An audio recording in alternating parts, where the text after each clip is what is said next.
Allô, bonsoir, bonjour à toi qui nous suis sur YouTube ou sur Facebook directement.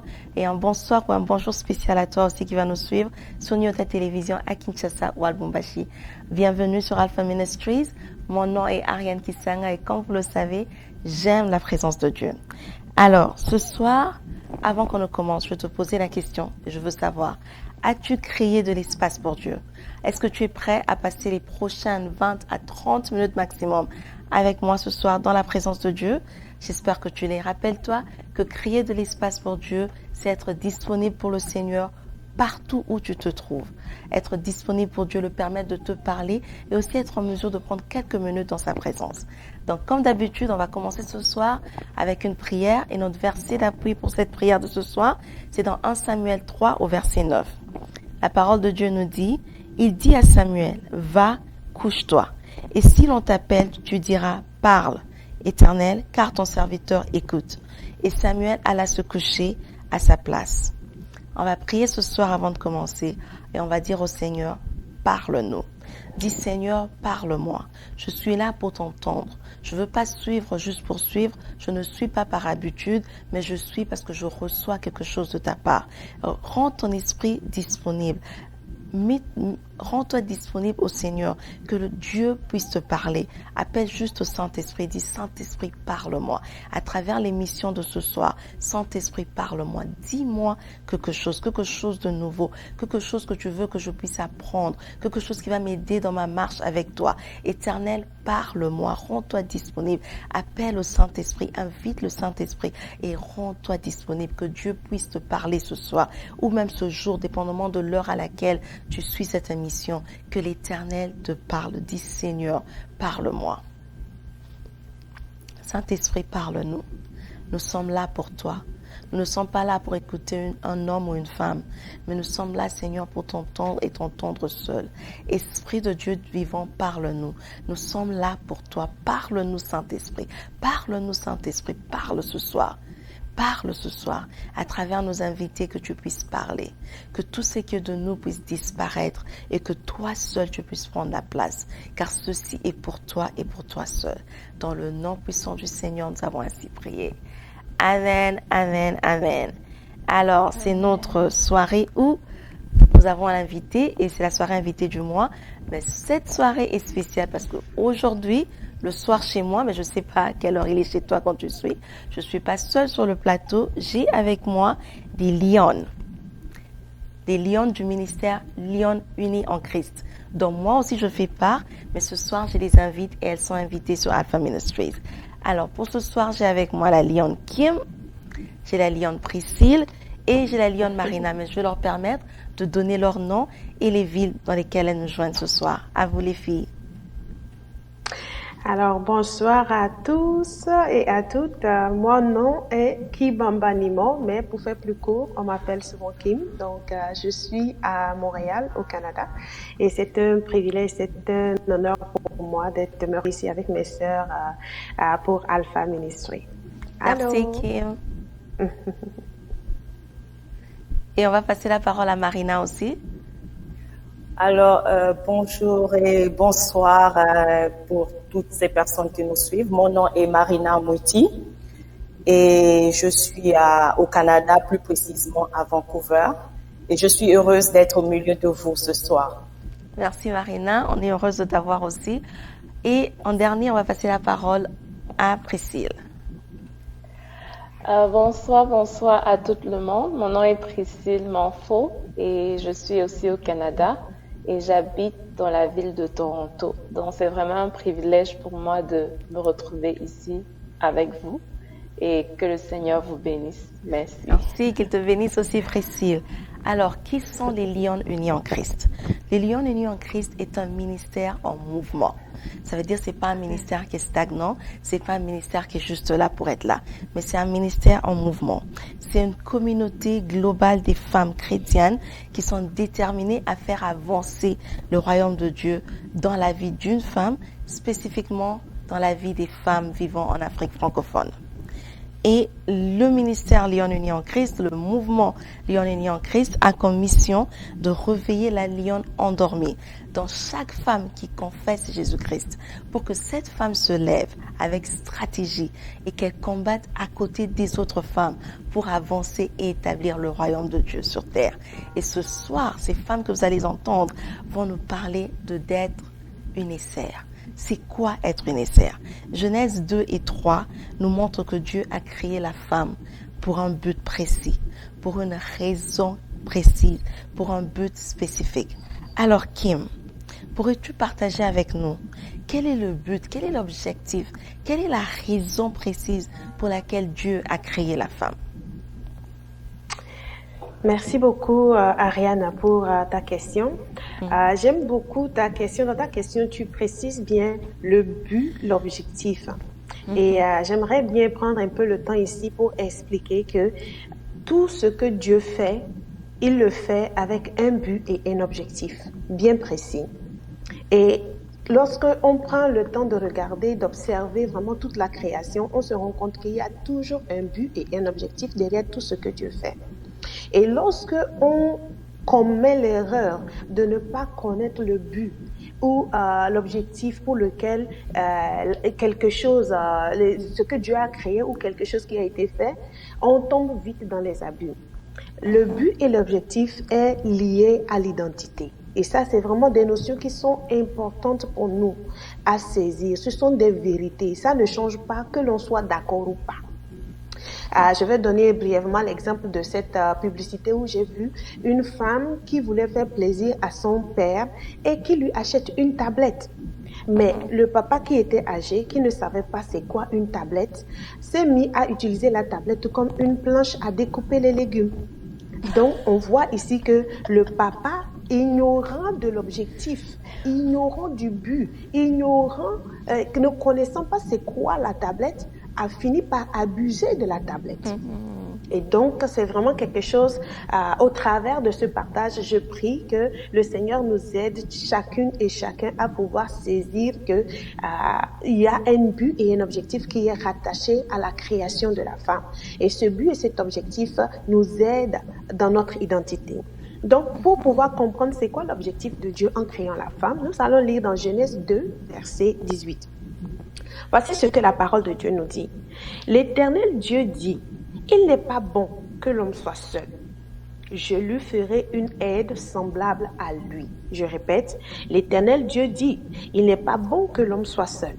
Je lui ferai une aide semblable à lui. » Le mot-clé ici, dans ce verset, c'est « une aide ». C'est quoi une aide? Le dictionnaire français nous dit qu'une aide, c'est une personne qui seconde une autre dans un travail ou une action d'intervenir en faveur d'une personne en joignant ses efforts aux siens. Mais la Bible étant traduite du grec et de l'hébreu, c'est très important d'essayer de comprendre en fait la définition de ce mot-là en grec d'abord et en hébreu. Voici ce que le grec nous dit. En grec, le mot aide veut dire prostatis.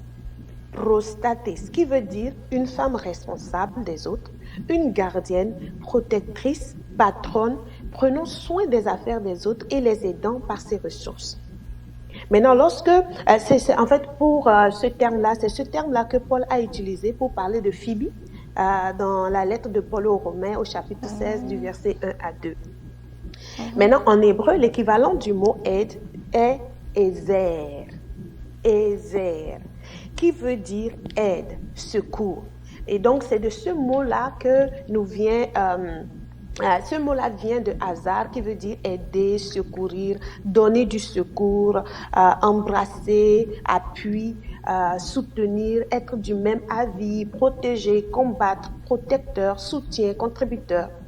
Et c'est ce terme-là qui est utilisé dans Genèse 2, verset 18 et au verset 20.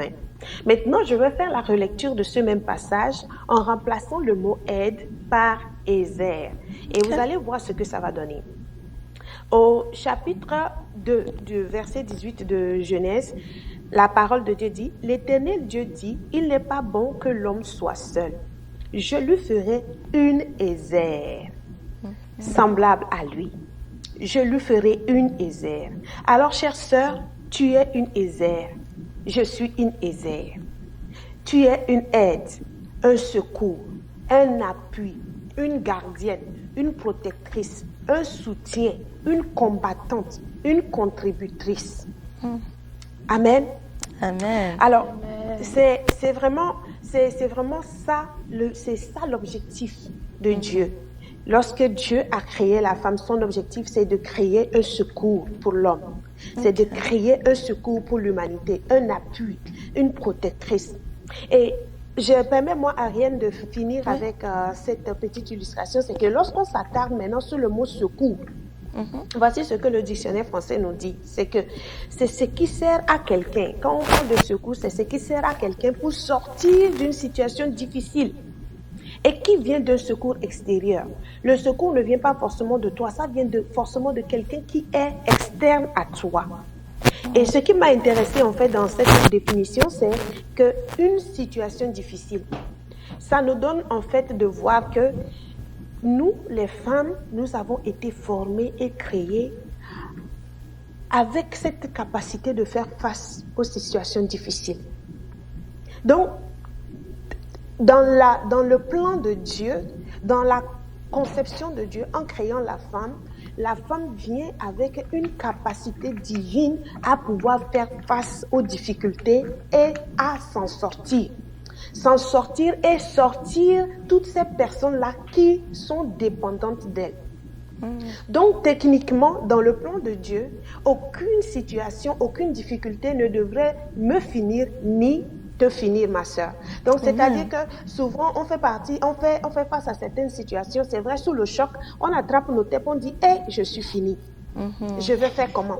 Mais ce sont des situations idéales au travers desquelles nous devons permettre à cette capacité divine qui est déjà inscrite dans notre ADN de s'exprimer, de se manifester pour trouver les solutions, pour nous sortir de là et sortir toutes ces personnes-là qui dépendent de nous.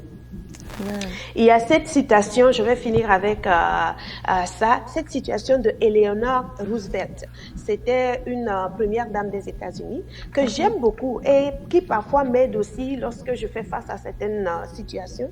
Elle a dit que une femme est comme un sachet de thé. Elle devient plus forte quand elle est plongée dans l'eau chaude. Wow.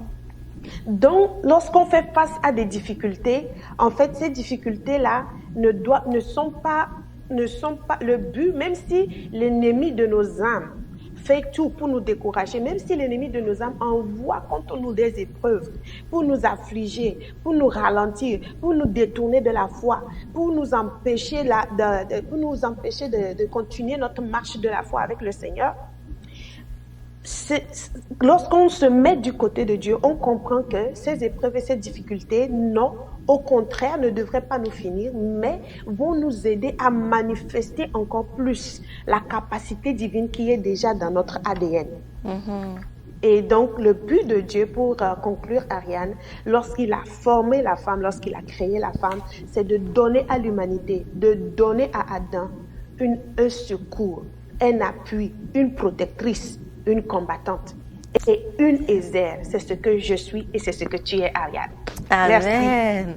Merci. Je suis une Ézère. Toi qui nous suis, tu es aussi une Ézère.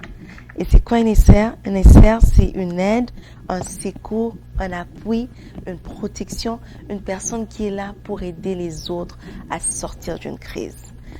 Qui m'a dit que si tu ne connais pas ton identité, on tombe dans l'abus. Et elle a utilisé un exemple très simple d'une jeune fille qui a offert à son père, qui était un peu plus âgé, une tablette. Et le père a utilisé la tablette pour commencer à couper des fruits dessus. Donc c'était l'abus parce qu'il ne connaissait pas l'identité ou l'utilisation de la chose qu'il avait en main. Donc tu es une Ézère et tu es là comme une gardienne qui prend soin des autres et tu es un secours. Tu es là pour aider à quelqu'un d'autre à sortir d'une crise. Priscille, qui nous a montré comment, en tant que femme, nous sommes des Ézères, nous sommes là pour aider les autres à sortir d'une crise. Alors, dans le livre de Ruth et dans Proverbes, nous parle des femmes qui ont aidé d'autres personnes à sortir des crises. Est-ce que tu peux nous expliquer pratiquement vraiment Priscille, comment en tant que femme, on peut aider les autres à sortir des crises? Ok, merci beaucoup Ariane de me passer la parole et je tiens vraiment à dire merci à Kim pour ce très bel apport par rapport à la femme en tant qu'une aide aisée. Et vraiment, c'est un point, c'est un sujet qui me marque et qui me touche vraiment beaucoup. Et il y a l'histoire de Ruth et de sa belle-mère. Je pense que cette histoire, on peut la retrouver dans le livre de Ruth 2. C'est important de le lire pour vraiment comprendre comment Ruth a dû aider sa belle-mère. Là, c'est vraiment l'histoire de Ruth. Elle était mariée et puis son mari est décédé. Et sa belle-mère a donc décidé de retourner dans sa ville natale. Et Ruth a décidé de suivre sa belle-mère. Là, on voit une fille qui quitte sa ville de naissance, sa ville où elle a des connexions. Elle arrive dans une autre ville, dans un autre pays, elle ne connaît personne. Et elle est tellement une femme travailleuse parce que elle ne s'est pas focalisée premièrement à se lamenter, disant non, j'ai quitté ma ville où je connais beaucoup de gens, je connais personne. Mais elle est sortie de sa maison pour aller chercher du travail, ne connaissant personne. Là, on voit une femme qui est travailleuse. L'atmosphère dans laquelle elle se retrouve ne l'empêche pas de travailler. Parce qu'il y a beaucoup de gens, par exemple, on est dans une crise actuellement où des commerces se sont fermés, les facilités qu'on avait ne sont plus là forcément, mais qui passent le temps peut-être à pleurer ou à se focaliser que non, c'était comme ça avant, c'est pas comme ça, c'est pas comme ça. Au lieu de chercher qu'est-ce qu'on peut faire dans la nouvelle façon de vivre, dans la nouvelle manière de vivre actuelle, enfin dans la dispensation actuelle, qu'est-ce que je peux faire pour continuer à aider? Ruth ici ne s'est pas arrêtée à dire non, je connais personne dans la nouvelle ville où je suis arrivée, mais elle est sortie chercher du travail. Et ce qui m'a marqué aussi beaucoup, c'est que lorsqu'elle s'en va travailler, on lui donne le rôle de vanner après qu'on ait déjà ramassé les graines. C'est un travail beaucoup plus difficile parce que c'est pas comme tu vas trouver des graines et directement tu les prends, mais tu dois ramasser après que les gens soient déjà passés. Donc ça demande vraiment d'être minutieux dans ça. Mais elle travaille et elle ne s'arrête que quand elle veut se reposer. Là, on voit comment c'est une femme qui travaille parce qu'elle avait sa belle-mère qui était âgée et qui n'avait plus autant de force pour aller travailler, mais elle s'est battue premièrement pour trouver un travail et deuxièmement, elle n'a pas simplifié le fait que non, c'était pas un travail de grande qualité parce qu'elle ramasse après les autres. Mais elle a mis son cœur pour travailler au point où et les serviteurs du champ où elle était touchés par sa manière de faire et le maître même du champ a pu être touché par son témoignage et on voit ici qu'après le maître du champ a pu l'épouser et là elle était capable de sortir sa belle-mère de peut-être la pauvreté, sortir sa belle-mère de la famine parce qu'elle pouvait apporter à la maison quelque chose de concret et quelque chose qui change leur vie. Là, c'est vraiment l'exemple d'une femme qui travaille. Elle est arrivée dans un autre environnement et elle n'est pas restée dans son passé, mais elle a dit, voici ma nouvelle réalité, comment je fais pour pouvoir m'en sortir? Et c'est un exemple vraiment à suivre pour nous avec la réalité du Covid qui touche tout le monde, de ne pas juste s'asseoir à s'apitoyer que non, c'était comme ça avant, mais penser, prier, demander au Saint-Esprit comme ma sœur a tantôt dit, on est une aide, Seigneur, comment est-ce que je peux travailler pour aider, continuer à aider mon mari, continuer à être un secours pour mes enfants dans la nouvelle réalité qu'on est en train de vivre. Là, c'est un exemple qui m'a beaucoup marqué.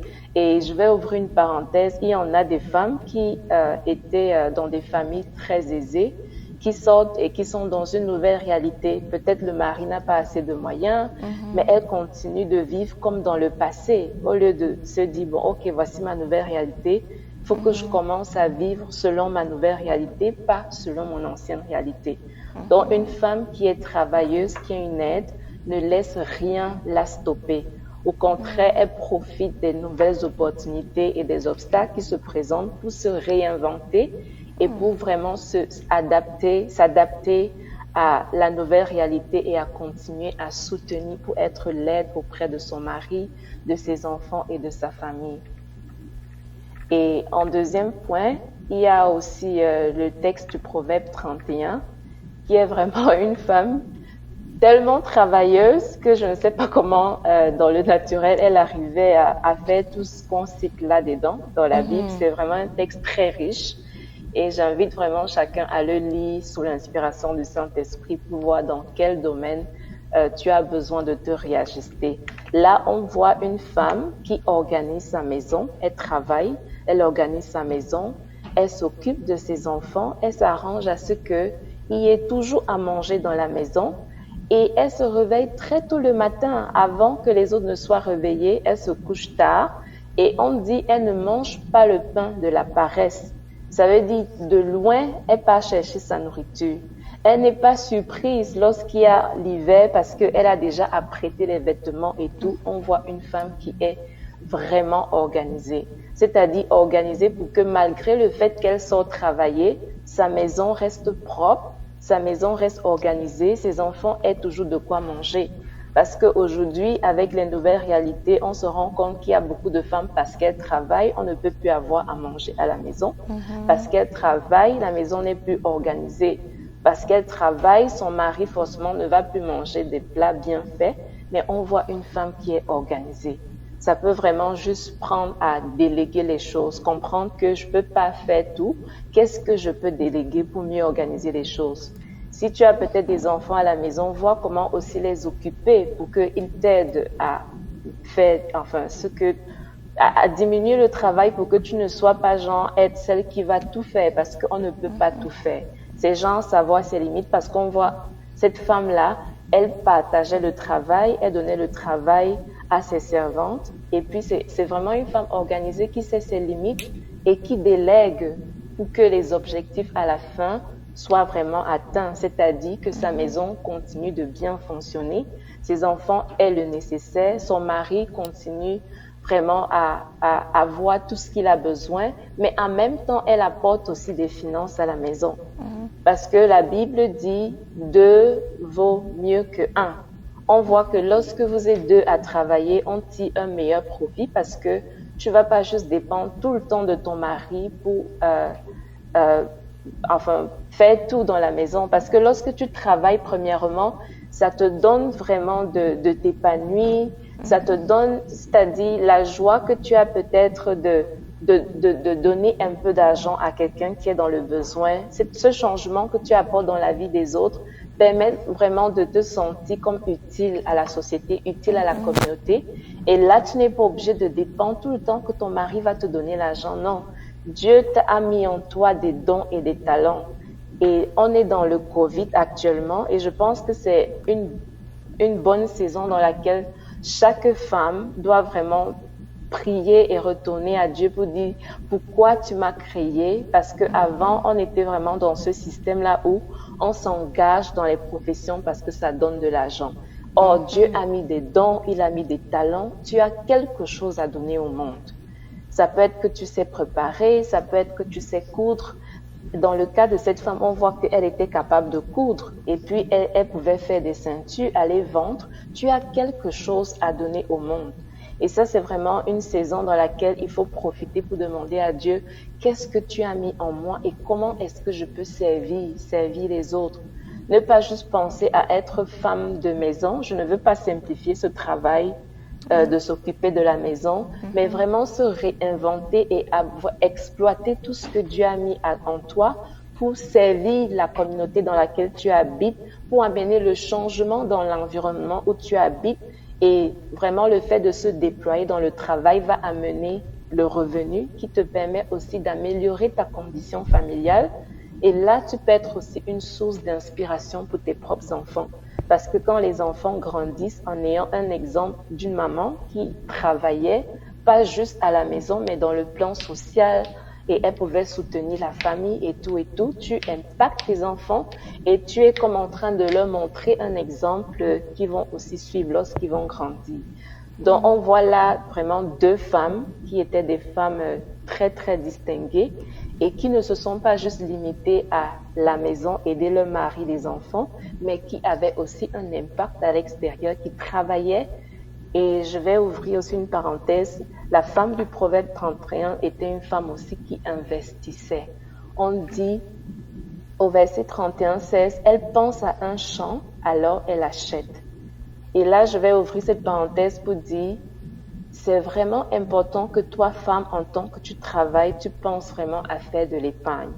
Ne pas juste travailler et tout ce que tu as, tu manges, mais sache que tout ce que Dieu met dans tes mains comme argent, il faut penser à voir des opportunités, comment investir, comment fructifier cet argent. Et ne sois pas dans cette logique que tu gagnes peut-être 100 francs et tu vis à 110 francs. C'est important parce que peu importe combien tu gagnes, tu dois être capable d'épargner quelque chose. Et c'est vraiment genre quand tu le mets comme des objectifs et tu ouvres un compte d'épargne ou lorsque tu as l'argent, automatiquement ça y va. Tu vas te rendre compte si tu épargnes 10 francs chaque mois, en un an, tu as assez d'argent. À ne pas vivre au-dessus de combien tu gagnes, mais peu importe combien tu as, de vraiment réduire ton coût de vie à mettre l'épargne de côté pour pouvoir fructifier et ne pas juste dépendre de ton argent que tu gagnes en tant qu'employeur, mais à pouvoir déployer cet argent pour faire beaucoup plus de choses et exploiter vraiment tout le potentiel que Dieu a mis en toi.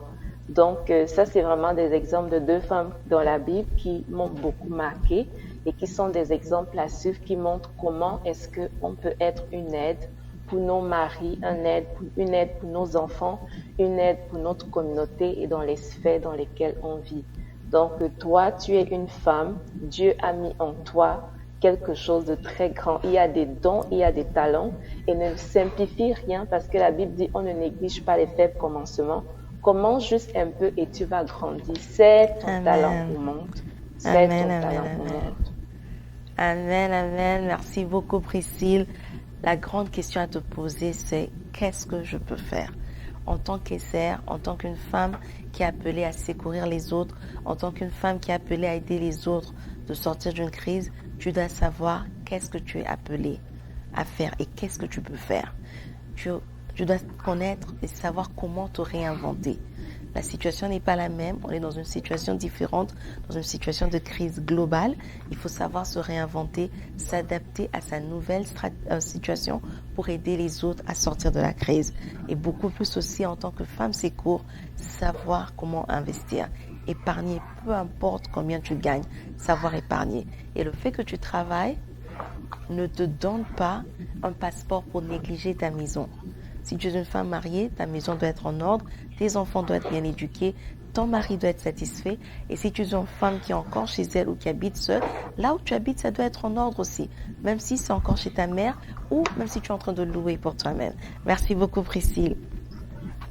Je vais passer la parole à Marina. Et Marina, j'ai juste une dernière question pour toi.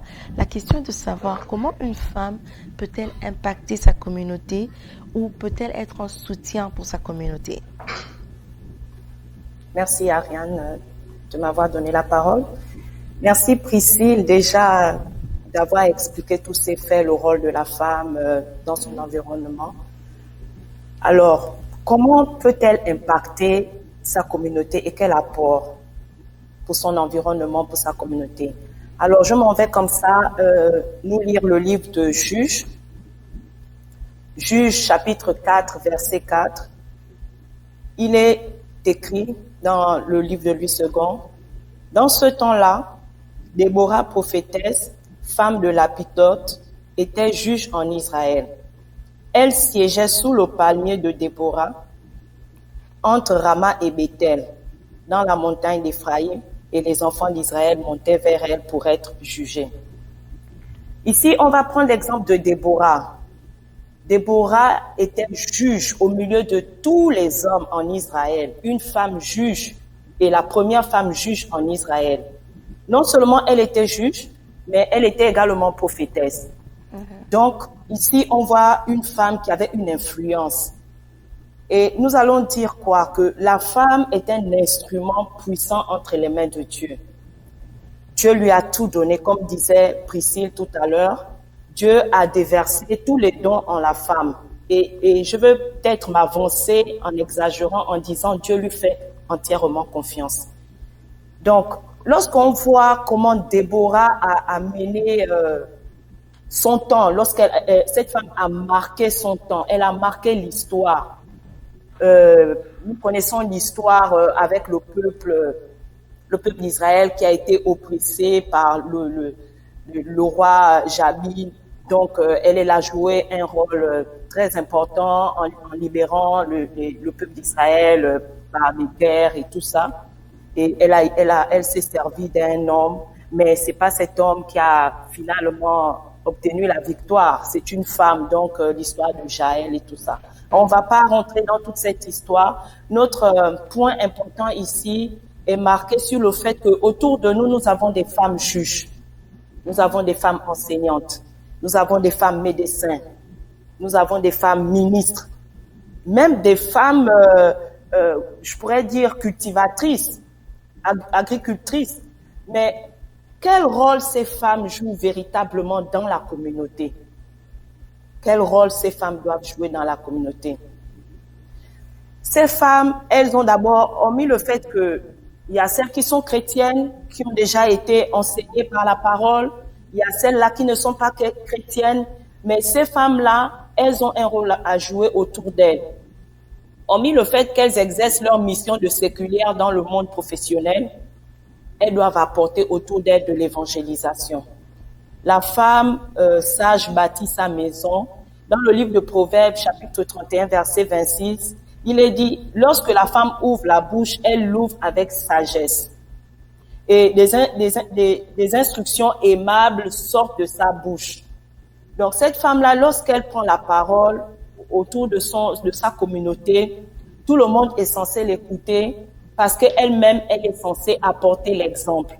Elle-même, elle reflète l'exemple de l'image de Christ. C'est-à-dire que la Bible déclare que Christ est l'image du Dieu invisible. Et une femme chrétienne qui exerce dans le monde séculier ou qui exerce dans l'église autour de sa communauté, ça peut être la communauté religieuse comme la communauté qui ne concerne peut-être pas la religion autour d'elle, dans le quartier, dans la ville, elle doit faire la différence par son comportement, sa manière de marcher. On dit que le monde est fait des portes et des sommets. Et donc, dans chaque sommet, il y a des personnes qui sont en tête. Nous, en tant que femmes, des femmes Ézer, Kim l'a si bien dit, nous sommes des femmes Ézer. Nous devons être des femmes Ézer pour notre nation, des femmes Ézer pour notre communauté. Alors, on doit trouver des femmes à la tête de l'administration, donc à la tête de l'enseignement. Lorsqu'on a une femme qui est enseignée, elle est à la tête de l'enseignement, à la tête de l'éducation, ce qu'elle va apporter, ce sera différent de ce que le monde apporte.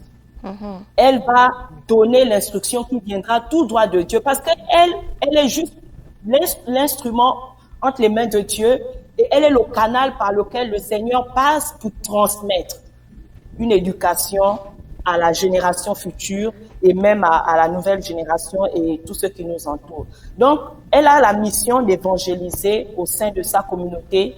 Elle a la mission de transformer des vies. Elle a la mission d'apporter la lumière. La Bible déclare que nous sommes la lumière du monde. Nous sommes faits pour éclairer autour de nous. Nous sommes faits pour éclairer les nations. Donc, elle doit éclairer la nation lorsqu'elle vient avec des idées. Vous voyez, par exemple, je vais prendre un exemple en ce moment, nous sommes dans la crise du Covid. Vous êtes une femme médecin, vous êtes une femme qui craint Dieu, qui marche selon la parole de Dieu. Les choses vont se faire selon que l'Esprit va conduire cette femme dans l'exercice de ses fonctions en tant que médecin. Elle va recevoir des cas, elle va pas les trier, elle va tous les soigner et elle va les soigner selon que le Saint-Esprit lui dira à tel endroit se trouve la maladie, à tel endroit il faut opérer ou pas. Mm-hmm. Donc, c'est vraiment important que la femme soit assise sous, la domination de Christ. Parce que lorsqu'on n'a pas Christ, cette femme c'est vrai, elle va travailler, elle va avancer, mais est-ce que sa communauté va être influencée par la présence et la domination de Dieu?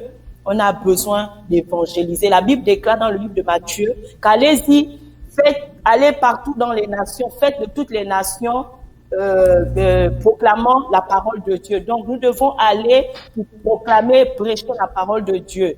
Mais comment prêcher la parole de Dieu si nous-mêmes, nous n'avons pas cette parole en nous? Donc, la femme, lorsqu'elle parle, lorsqu'elle ouvre la bouche, c'est avec sagesse. Lorsqu'elle évangélise, c'est pour impacter le monde et impacter toutes les personnes qui vivent encore dans les ténèbres. Et lorsqu'elle apporte, hormis le fait qu'elle évangélise, elle enseigne dans les temples ou ça peut être dans des associations. Cette dame représente le sel de la terre. Elle a toute une saveur en elle. Et cette saveur-là va lui permettre de faire changer sa communauté en œuvrant pour le social. Elle va aider ceux qui sont démunis, les orphelins. Elle va apporter de l'aide aux veuves. Elle va mettre en place des associations éducatives pour aider à la réinsertion des jeunes déscolarisés. Elle regarde autour de son quartier, elle remarque qu'il y a des jeunes qui sont déscolarisés, il y a des jeunes qui sont qui errent dehors, qui n'ont pas d'abri.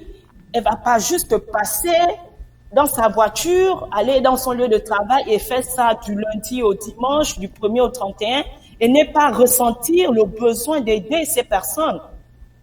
Parce que en elle, elle a la compassion. Dieu a mis dans la femme des entrailles de compassion. De telle sorte que lorsqu'elle voit quelqu'un qui est dans la souffrance, tout de suite, elle ressent de la douleur et le besoin et le désir ardent d'apporter de l'aide à cette personne. Donc, la femme, elle a le rôle de changer la communauté au travers de son organisation. Elle peut s'organiser en mettant en place des associations, en mettant en place des cellules de prière, en enseignant, en éduquant. Donc, elle a beaucoup de choses à faire. Elle ne va pas rester et croiser ses bras parce qu'elle a une mission en tant que femme chrétienne de prendre toutes les autres femmes qui ne sont pas en Christ et les amener en Christ. Ne pas les laisser même dans le cadre professionnel. Tu travailles avec des collègues, ça fait 10 ans, mais toi, tu évolues en Christ. Mais tu remarques que les autres n'ont pas encore accepté Christ. Il faut que tu joues ton rôle d'évangéliste. La femme est une évangéliste. Nous avons vu l'exemple dans la Bible de la femme samaritaine. Elle a été la première à aller vite dire aux autres, venez voir, je rencontrais quelqu'un au puits. Donc, nous avons le rôle d'évangéliser. Amen. C'est important. C'est important de le faire. Nous ne devons pas rester les bras croisés. Nous sommes des instruments entre les mains de Dieu. Nous avons un rôle important pour construire autour de nous une société. La femme a la capacité de bâtir une société autour d'elle. Elle seule, elle peut faire des exploits, mais avec la participation du Saint-Esprit et le Dieu puissant qui est avec elle. Amen. C'est ce que je voulais apporter, Ariane, sur l'apport de la femme dans la communauté et son rôle à jouer. Merci beaucoup, Marina. Merci beaucoup. Cela est très important pour nous de comprendre en tant que femme. Tu es une essère, tu es un secours, mais tu as aussi un grand rôle de jouer dans l'évangélisation. Dieu t'a placé dans quel que soit le domaine, que ce soit que tu es en train d'œuvrer dans la société, il faut te rappeler que tu as un rôle d'évangélisation. Tu es rempli du Saint-Esprit pour enseigner les autres, tu es rempli du Saint-Esprit pour emmener les autres femmes à Christ, tu es rempli du Saint-Esprit pour aussi mettre en place ces organisations. Tu es peut-être médecin, le Saint-Esprit doit t'aider, tu dois soigner les gens d'une façon différente parce que toi, tu es rempli du Saint-Esprit et tu es le sel. Donc, à travers ton organisation, tu peux emmener et impacter ta communauté. Alors, pour aujourd'hui, nous avons appris qu'en tant que femmes, nous sommes des essairs. En tant que femmes, nous avons été créées pour être un secours, pour être une aide, pour aider les autres à sortir des situations de crise comme des femmes travailleuses, mais aussi pour impacter notre communauté en emmenant d'autres femmes et pourquoi pas d'autres hommes aussi à Christ. Merci beaucoup, mesdames. C'était vraiment un privilège et une grande joie pour moi de vous recevoir aujourd'hui. Comme je vous ai dit, moi aussi, je suis une lionne. Je suis Ariane de Toronto, pour celles qui ne me connaissent pas. Et on va demander à Marina, s'il te plaît, de clôturer ce moment et de bénir les peuples de Dieu par la prière, s'il te plaît. Amen. Alléluia. Merci Seigneur pour ces moments que nous avons passés en ta présence, Père. Nous ne sommes que des instruments entre tes mains, pardon. Et nous savons, Seigneur, que tu nous utilises puissamment et nous avons un rôle à jouer, c'est de transporter la parole, c'est divulguer la parole de Dieu autour de nous, autour de nos familles, autour du monde entier. Et nous, aujourd'hui, avec la nouvelle technologie, Seigneur, nous nous servons de ces outils, Père éternel, pour divulguer ta parole, pour impacter un plus grand nombre et pour amener un plus grand nombre à toi.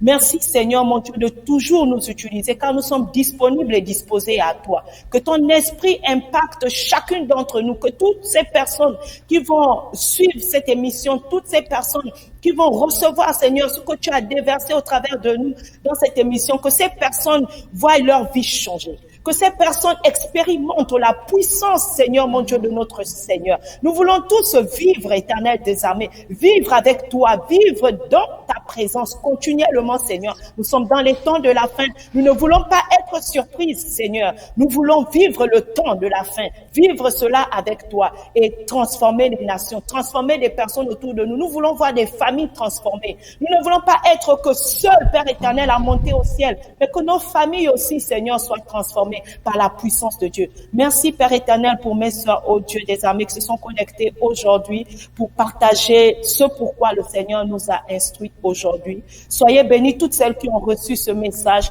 que le Seigneur multiplie au centuple sa puissance dans vos vies, qui vous révèle des profondeurs et des choses cachées dans vos vies et dans vos ministères et dans vos maisons, également dans vos familles. Soyez bénis. Dans le nom de Jésus, nous avons prié. Amen.